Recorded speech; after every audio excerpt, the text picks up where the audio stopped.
An Alperen Sengun Masterclass filled with tons of highlight plays from this game. Also, Martin Dennis Schroder with some big nights off the Rockets bench. Kevin Porter Jr. and Christian Wood getting the hook early in the third quarter because Silas said he didn't like that the energy wasn't right coming out of halftime. We're going to break it all down for you coming up right here at Locked On Rockets. This is Mission Control, Houston. Ignition sequence start. With the second pick in the 2021 NBA Draft, the Houston Rockets select Jalen Green. T-minus 15 seconds. Guidance is internal. I'm going to keep working. I'm going to keep getting better every day. I'm going to keep perfecting my craft. And every time I step on that floor, I'm coming. 6, 5, 4, 3, 2, 1.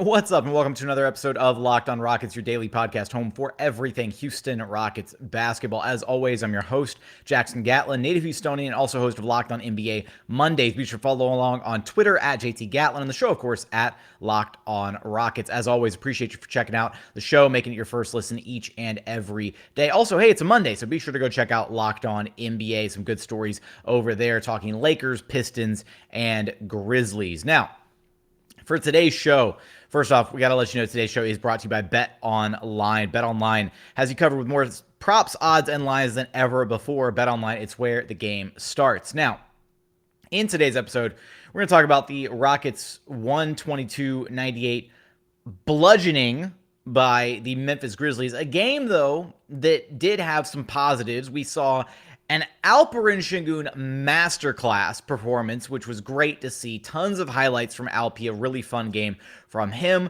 We also saw Dennis Schroder, Martin make their presence felt off the Rockets bench. We're also going to get into the weirdness with Kevin Porter Jr. and getting the hook from Silas. He and Christian Wood both getting the hook from Silas early in the third quarter. A sequence in this game where KPJ's body language just did not look good whatsoever. I'm going to get into all of that, as well as we'll visit my Jabari Smith propaganda in segment 3 as Auburn went out sad in the tournament against Miami. The Jabari Smith agenda is not looking good at this point, but I'll share some thoughts on his performance, as well as Jaden Ivey and Paolo Banchero in the final segment. So let's start with Alperen Sengun, because he had a really impressive game in just his, 23 minutes played, I believe it was? Yeah, 23 minutes. Alpi had 12 points, a game-high tying 9 rebounds, 3 assists, 1 steal, 5 of 7 shooting, 2 of 3 at the charity stripe, 0 of 2 from 3, but he hit all of his shots inside the arc, and man, did he have some highlight level plays. And it basically, Alpi basically took over this game, or tried to take over this game in the third quarter for the Rockets. He spoke post-game about wanting to bring the energy, the fact that he and the other rookies, it's their job to bring that energy, and that's what he was trying to do in the third quarter, was energize the troops, kind of rally everybody together, and obviously he got the nod significantly earlier in the third quarter than would normally be expected, with Christian Wood getting that early substitution. Christian Wood and KPJ both not even 4 minutes into the quarter, and both of those guys were back on the Rockets bench. KPJ briefly back in the locker room and then back on the Rockets bench. So Alpi, is a guy that normally, right, does his, he's found a way to score in a variety of ways, right? He can score down low, he back his defender down, get them with the array of spins and twists and shot fakes and all that. He was like a power player in this game. The first, ridiculous dunk where he drove it in and just yammed it home. I mean, we're talking, going the length of the basketball court and going coast to coast and just dropping the hammer. And then moments later, doing it a second time consecutively off of a pass from Garrison Matthews, where Alpi kind of delayed for a second, looked like he might be, waiting for a dribble handoff reset, and then just drove the ball in right past his defender, got to the rim, and just elevated again and slammed it home. I mean, Alpi is a guy that I feel like has found his way to score, in a variety of ways throughout this season, but especially when it comes to these driving lanes where he is kind of the fulcrum of the Rockets offense, where a lot of the Rockets offense, when he's out on the perimeter, he steers and dictates the offense, right? He has the ball in his hands. He's deciding, okay, we're going this way. We're going this way. You're coming off the dribble handoff. I'm screening for you, that kind of thing. He steers and controls a lot of the Rockets offense.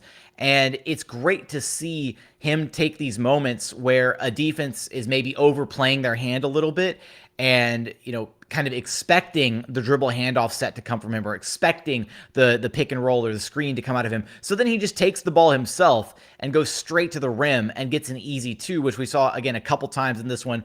And then not only just the scoring at the rim, but in conjunction to that, the passing that was on display in this game. I mean, it seems like it happens every single night that Alperen Sengun has at least one, highlight reel type pass. And he had multiple of them in this one. He had one early in the game that Dennis Schroder failed to convert. Schroder was bringing the ball up on the left wing. Alp was down on the block, and Schroder tossed the ball in and immediately ran past him.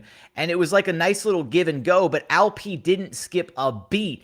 And Schroder cut in, kind of from the slot in towards the middle of the paint. He didn't go around the outside of Alp. He cut in towards the paint. And Alp hit a beautiful behind the back bounce pass. No hesitation. Like the ball had been in his hands for about a half a second when he decided he was going to attempt that bounce pass. Got it right to Dennis Schroder, right in his chest. And Schroder went up for the layup and whiffed it. Completely just. It's frustrating because there have been so many of those this season where Alp lays out a beautiful dime for one of his teammates and they just aren't able to convert. And it sucks because that would have been another highlight play in Alp's insane highlight reel package from this game specifically. But he did, there was another one later on, even though that one didn't convert. There was another one from Alp a little bit later on where he had just gotten the offensive rebound. He was kind of resetting, reloading. All the Grizzlies were swarming him. And he saw, I don't know, KPJ out of the back of his head. At this point, I swear Alp's got eyes in the back of his head. And has the ball over his head and just no look, flips it behind his head. KPJ catches it, goes up for 2, and flushes it right at the rim. And in that moment, it was absurd. Toyota Center went wild for it. It was really impressive and crazy to see just the level at which Alp plays, and again, the speed at which he sees and processes the game allows him to make some of these insane passes. And then here's the best part on top of all that. Yes, the performance was impressive from Alp. Wasn't enough to get the win. He did spark a bit of a Rockets comeback there in the third quarter before the Grizzlies wound up blowing the game wide open a little bit later on. But post-game, we got one of the best quotes ever when Jonathan Fagan of the Chronicle asked Alperen Sengun about his celebrations after his dunks, specifically the flexing. Verdiğin reaksiyon da bunun bir parçası mı? Maçtan sonra. Kaslarımı seviyorum. O yüzden nüfuzu da vermeyi seviyorum. I love my muscle. I'm more muscle than beginning of the season. That's why I gave that reaction. I love my muscles. One, going through a translator gets us some of the most incredible quotes ever. They're just phenomenal. But, just awesome. Like, I love my muscle. There's more muscle than the beginning of the season. You're sure. Like, that's a very matter-of-fact point. That's why you see Sengun after he, yams one through the rim. He's just, flexing, like, super strong. And, I love that this is, I wish that this had been a drop where, because Alp's taken some times where he's responded directly to the media in English instead. And I really wish this had been one of those where he replied himself in English, because I would have used this drop incessantly, because it is the perfect line. Like, hey, Alp, why are you carrying all the groceries in one trip? I'm muscle. Hey, Alp, why do you only wear tank tops? I'm muscle. Like, I could just go through the list on and on and on. And even though it's not Alp's line verbatim, I feel like that drop is going to have to make its way into Rockets history for sure. But with that, that's it for segment one. I want to get into a bit of the rest of the game. KJ Martin and Dennis Schroder, their performance off the bench. Kevin Porter Jr. acting weird and Christian Wood getting pulled early in the third quarter. Going to talk a little bit about that, as well as we'll get to the draft prospects in segment 3. But first, a quick message for my friends over at Built Bar, because look, when it comes to protein bars, you've got to check out Built Bar. They are the number one protein bar on the market. They've got so many incredible flavors to choose from. Raspberry, strawberry, cookies and cream, mint brownie, peanut butter, my personal favorite, coconut brownie chunk. You can't go wrong with a single bar on their menu. Every single bar is low cal, low sugar, high protein, high fiber. Amazing if you're on a keto diet. Amazing if you're trying to cut back, lose a little bit of weight. And you can check them out. Just go to built.com and use promo code LOCK15 for 15% off your very next order of the best tasting protein bars on the market. Again, that's promo code LOCK15 for 15% off at built.com. And continuing on here at Locked On Rockets, your daily podcast, home for everything Houston Rockets basketball. Let's get into a little bit more of this game against the Grizzlies. Now, no Ja Morant in this game for the Grizzlies. Still no Eric Gordon for the Houston Rockets. So Garrison Matthews getting the starting nod once again in place of EG. And as far as the game flow of this one, the Rockets got out to, not a great start, a 30-21 first quarter by the Grizzlies. Second quarter, energy still not quite there. Third quarter was when things picked up. And again, that's where Steven Silas decided to, have the quick trigger and pull Kevin Porter Jr. and Christian Wood very early in that quarter, because the Rockets were just playing without any sense of urgency, without the right effort. The intensity wasn't there. And KPJ, after starting the game on an okay note, had a sequence of possessions, late in the second quarter that were just like, the body language was just so bad, so far off. He had an airball three-pointer. Then he had another one where he drove to the rim and was delayed in getting back on defense because he thought he should have gotten a foul.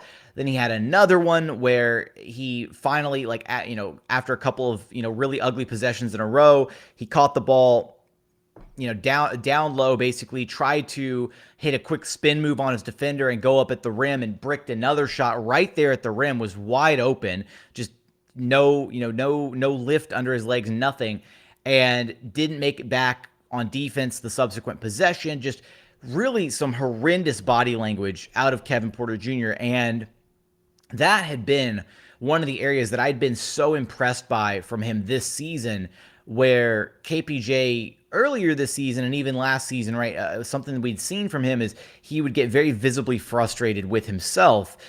If shots weren't falling, if he turned the ball over, any little mistake on the court, and it would be amplified by 1,000 in KPJ's mind. And he would be incredibly hard on himself, and you'd see him be frustrated with himself in action live on the court.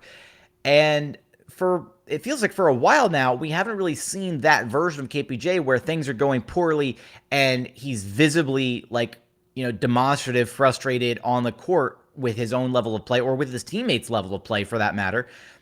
And it's really kind of felt like ever since the New Year's Day meltdown, right, the halftime incident, it's basically felt ever since that moment he's been, had a good head on his shoulders, he's been focused, he's been determined, all of that. This was that first outing where it's man, you can't let this happen. You can't let your frustrations boil over to the point where it's impacting your effort and your ability out there on the floor. And then not only that, I've had a sneaking suspicion for a while now that I don't know if KPJ is necessarily playing at 100% right now, because I think it was the first meetup, or the last game between these two teams, Rockets, Grizzlies, where KPJ had a stellar night. And it felt like at points in that game, right, KPJ, kind of clutching at his leg. That's been an intermittent thing that we've seen a lot of lately, where he clutches at his leg. He's, looks like he's in pain on the court, kind of hobbling around a little bit. And I thought it was in that game. Maybe I'm mistaken here, but I could have sworn it was in that game where KPJ, at a point in that game, looked like he was trying to go full speed for multiple possessions and just was jogging on the court. That was the fastest he could go because he was, labored, because he was hurt, or, had a nagging injury. And maybe that's the case here in this one as well. Maybe that's been the case for a while now. If KPJ has an injury that the medical staff is basically like, well, you've probably got a little bit of pain, but you're playing through it, and it's just nothing that's been like officially released yet, because he just doesn't look right at times. Like, he doesn't look like he has the same burst, the same explosion, the ability to finish around the rim. It is probably one of those things where it's, late in the season, maybe there's a lingering injury or two, especially for his leg that has been a recurring issue all season long.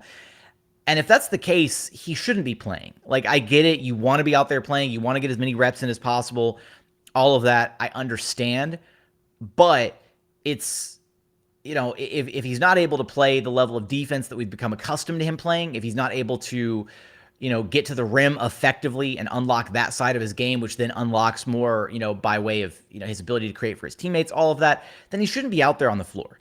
And this was a performance from KPJ where, looking at just the number, by the numbers, by the eye test, like, it was probably one of the worst off performances from KPJ this season, just when you factor in the body language, the shot attempts, just how, I don't want to say disinterested in the game he looked at times, but it was just a very, not a great message sent by KPJ in this one. And I loved that Steven Silas, didn't appreciate the energy that the Rockets came out with early in the quarter, both in, by extension, Christian Wood as well a little bit, who, to be fair, I don't think Christian Wood was being as lethargic at points in this game as KPJ was. I thought Christian was playing all right. Like, he was mainly taking perimeter outside shots. He was very perimeter oriented in this game, not really getting anything going, by way of his, driving game, attacking off the catch, that kind of thing. But I didn't think he necessarily deserved to be yoinked early for effort the way that KPJ was. So maybe Seawood catching a little bit of, some strays because of KPJ. Some weirdness going on there, right? But at the same time, I like seeing Steven Silas, put his foot down, pull them out early, say, this effort, unacceptable. You got to get out of the game, go get your head right. And maybe that's what KPJ did, right? Like, when he went back to the locker room, momentarily, came back out to the Rockets bench, maybe he had to take a step to the back just to compose himself, get his head right, try to get his head back into the game mentally before, diving back in. And he did get another shot in the game, right? He got put in later. He got the no-look dime assist from Al P, which was one of the highlights of the evening, the few and far between highlights, I should say. But he did get another chance, right? So Steven Silas with a short leash for KPJ in this one, but he did get another crack at it. Now, as far as the other guys from this Rockets game, I mean, this was kind of an ugly affair all around, especially when you look up and down the starters. Jalen Green with just a 3 of 13 performance, only 8 points, snapping his streak of 22 consecutive games with double-digit scoring numbers. That is quite unfortunate, because that was the longest streak by any rookie this season, and it was just, I believe, 3 games short of a streak by Steve Francis back during his Rockets rookie season. Stevie Franchise doing it 25 games in a row, I believe was the number when I looked it up. But then, off the Rockets bench, starters absolutely struggled in this game. Off the Rockets bench, though, KJ Martin continues to impress at a high level. We already covered Alperen Sengun and what he has done. KJ had some monster slams of his own in this game. And again, KJ Martin dunks just hit different. They're very loud. They get the audience absolutely going. And Dennis Schroder, who continues to be a big positive off this Rockets bench. He had 17 points, 6 of 13 shooting, 3 of 6 from the three-point line, 4 boards, 4 assists. He had just 1 turnover. He is, very much bought into this veteran mentorship, leadership role. And it was highlighted by, the podfather himself, Ben DuBose, who at one point, in the fourth quarter, when Dennis Schroder was on the bench, he actually was, got up and was, talking to the referees and kind of arguing on behalf of the Rockets for some calls in the favor of their team, kind of trying to make life easier for the guys who were still in the game and on the floor and trying to, finish off this game for the Rockets.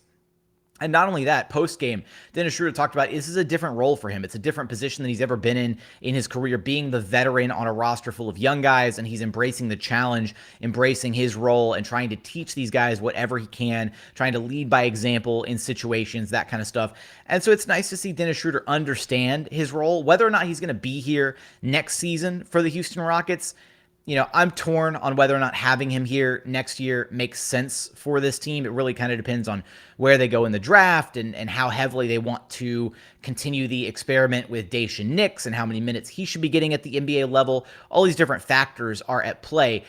But I wouldn't be upset, right? Because if it looks like Dennis Schroeder is going to play this way and be, the facilitator off the bench and get guys involved and be the veteran team leader presence that this Rockets team needs at stretches on the floor, then I'm okay with it. But if they're also going to have Eric Gordon, I feel like you kind of only need one vet at this point, with where this Rockets young core is headed, how much talent they have, and the progress that they made here in the second half of the season. You'd expect that they'd be able to kind of carry their own water a little bit, carry their own weight next season a bit more than they were able to this year. And, hopefully that means a little bit less of a need for, a chaperone on the floor at all times in an Eric Gordon or a Dennis Schroeder out there kind of, corralling the rookies, corralling the young guys and trying to get things settled down. So we'll see whether or not Dennis Schroeder actually sticks around, long-term here with the Houston Rockets. But coming up, I do want to talk about, share some thoughts on the March Madness games from the latest stretch of the tournament. Jabari Smith Jr. really struggling. Auburn had their tournament run cut short. Paolo Banchero looking pretty good, and Jaden Ivey looking pretty good. The Jaden Ivey stock is rising. We're going to get there in just a moment after a quick message from our friends over at BetOnline, because it's that time of year. We got March Madness. It's going strong.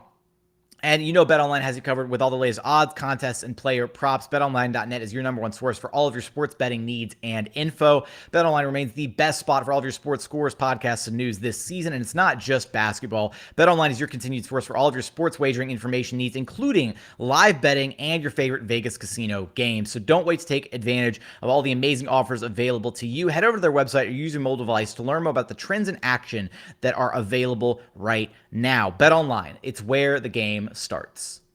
And final segment here at Locked On Rockets, your daily podcast home for everything Houston Rockets basketball. Let's get into a little bit of the performances from the top draft prospects in the most recent slate of March Madness games. Let's start with Jabari Smith Jr., who Auburn went out sad against Miami.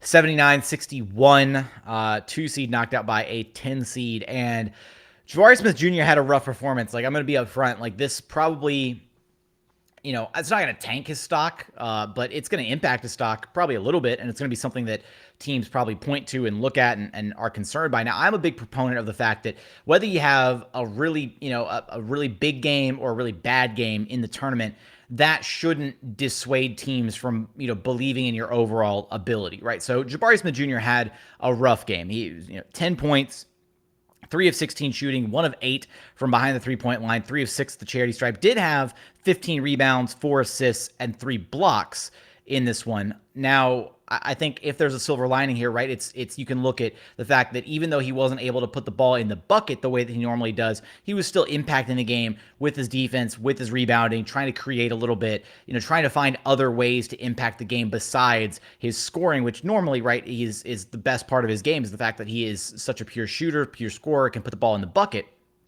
So I think if there's a silver lining there, it's that he was still trying to be impactful in other ways in this one. But unfortunately, Auburn falling significantly short in this game. And then Walker Kessler, too, who is a guy that I've been incredibly high on, but he had a really horrendous game across the board as well. His presence not really being felt at all in this game. 0 of 6 shooting, only 2 points, 2 boards, 2 blocks in this game. A really, really tough outing for Walker Kessler as well, whose stock may be more adversely impacted than Jabari's at this point as kind of a mid-first round guy, late lottery tops type prospect. To go out on this kind of a note, again, even though you shouldn't take one game and just kind of try to project all the one game struggles onto a player and who they're going to be at the NBA level, but it's another data point to add to the entire data set for their whole season. And it just sucks because when you end on a bad note, right, that's the last thing everybody's going to remember. So everybody's going to remember Jabari Smith, 3 of 16 against Miami. They're not going to think about the impressive games that he's had earlier this season, the solid performances, right? It's just, that's going to be the first thing that jumps to mind, is going out sad against Miami in the tournament. But like I said, I don't think that one performance should tank a prospect's value. I've still got Jabari number 1 on my board even after this performance. I just think that his combination of size, defense, shooting, all of that in that, that 6'10" frame, it's going to translate at the NBA level. And I've largely thought for a while now that Banchero had the highest floor of any of the top prospects.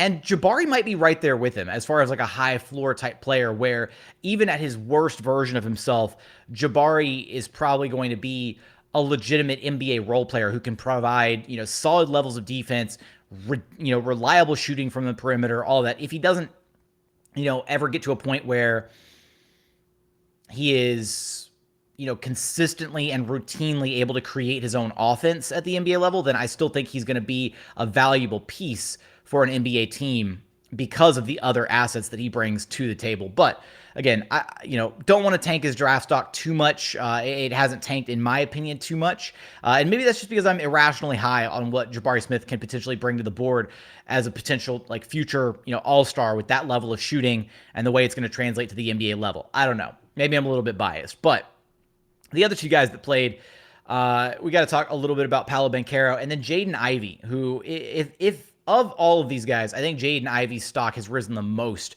for me, actually. But with Paolo Banchero, just a solid level performance from him. 19 points, 8 of 14 shooting, 2 of 5 from 3, 1 of 3 from the charity stripe. The 1 of 3 is a little whatever, but just a really efficient scoring outing from Banchero. 7 boards, 4 assists, 1 block. And he's a guy who, I guess my biggest question mark for him is, what does the playmaking look like at the next level, right? If he's going to be the type of, forward, the type of big that you want to put the ball in his hands to be a primary scoring option, what does that look like in terms of getting his teammates involved? And so the 4 assists was nice to see in this one. I do think he's a bit, maybe a bit of an underrated playmaker, even by myself at times. But with Banchero, he's going to make an immediate impact with whatever team takes him. I think he's got, again, probably the highest floor of the top 4 prospects. And, my concern is just that his ceiling isn't as high as the other guys, right? Because to me, that number 1 pick is about, it really is about, any of the top picks, not just the number 1, but, top 5 or so in the draft. It's about making trying to find a franchise altering type talent, right? And for me, I just don't know if the ceiling is high enough on Banchero and what he's going to look like in the NBA to take that swing if the Rockets are, say, the number 1 overall pick.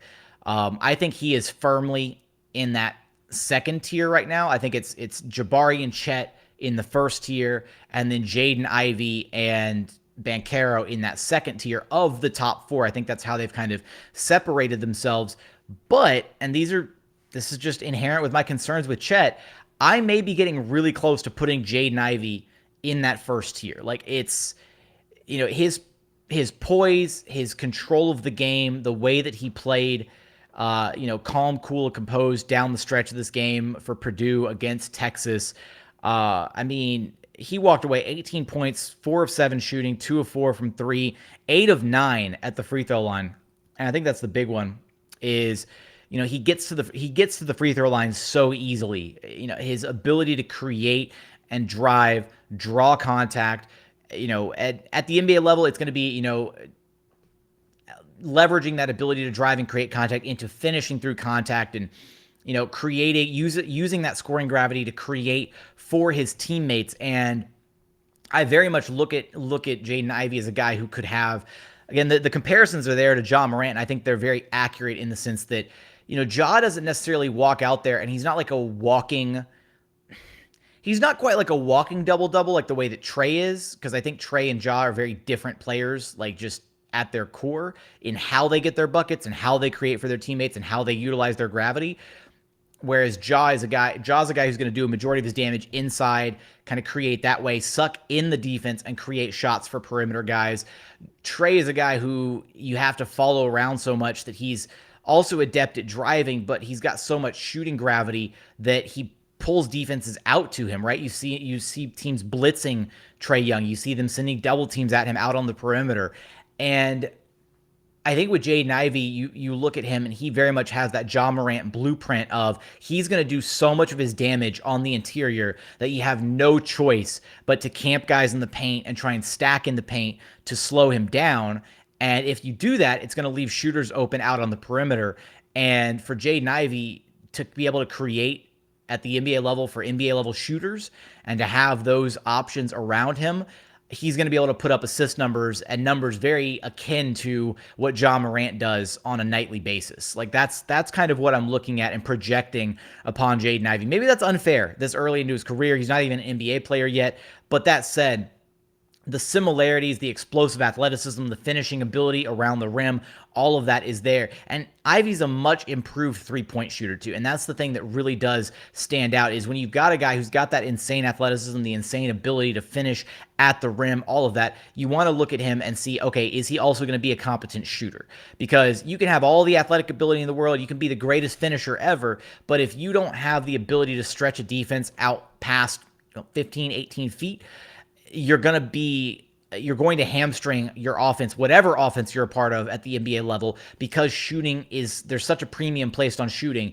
And if you can't shoot the ball, defenses will expose that. You don't have to be a phenomenal shooter. You don't have to be a 40% plus three-point shooter, but you got to be at least a reliable three-point shooter to be able to open up the rest of your game and the rest of the game for your teammates so that you don't clog up the spacing and ruin, just the offensive identity for your team because you can't put the ball in the basket from long range. So I'm really close to moving Jaden Ivey over Chet Holmgren. Whether or not that's sacrilege or not, I don't know. I have major concerns about Chet and about his body at the NBA level. I think there's a lot of talent there, but Jaden Ivey I think is of these top four, I think he is the second, I almost think he's the second most sure thing after Banchero. It's really tough. This is a really talented top four, and I'm going to be diving into quite a bit more film and really pouring over, looking at these prospects to make myself more knowledgeable because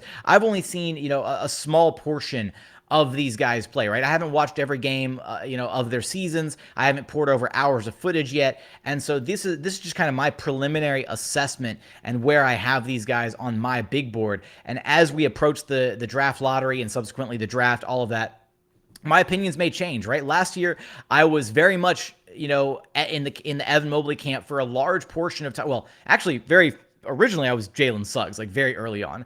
And then I was Evan Mobley for a significant portion of time. And then probably a few weeks before the draft came around, I started seeing the light on Jalen Green. And then I fully dove into believing Jalen Green was the right pick. And I could very well cycle through a few different guys this time around before I settle on who I want the Rockets to take with their pick this time around. But as it stands right now, I've still got Jabari, Chet at number 2 for now, Jaden Ivey number 3, and Paolo Banchero still down at number 4. So with that, that's going to do it for today's episode. If you haven't done so yet, please consider subscribing or releasing your podcast, Apple, Spotify, Google, the brand new Odyssey app, free and available on all platforms. Also, be sure to check out the Locked on Rockets YouTube channel. Go to YouTube, search Locked on Rockets, like, comment, subscribe, all of that. How do you feel that those top prospects did in their recent games in the NCAA tournament? Let me know in the comments. What does your big board look like? Let me know your top 4 in order, who you think the Rockets should pick, what your mock big board looks like. Drop that in the YouTube comments. I'm very curious to see